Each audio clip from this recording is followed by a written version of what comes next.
好来，乡亲继续来看南投水里乡的郡坑国小，一直拢真注重本土化的教育，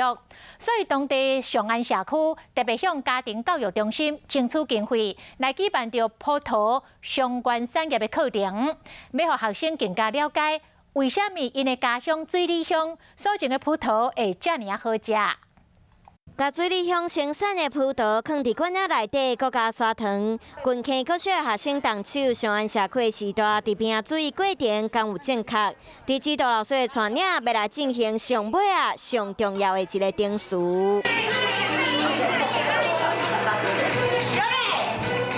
一直摇，一直摇，摇到出水，而且要放半年才可以。水里乡郡坑国小真注重本土化教育，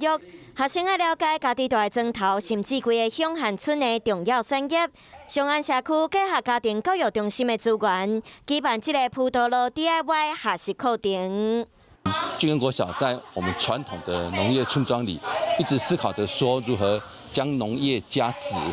把我们传统的一个葡萄再做一个农业加值的部分结合社区的一些产业的一些产品，跟家长跟小孩子一起学习怎么样做一个葡萄 DIY。这个东西是让小孩子从小就有这种观念，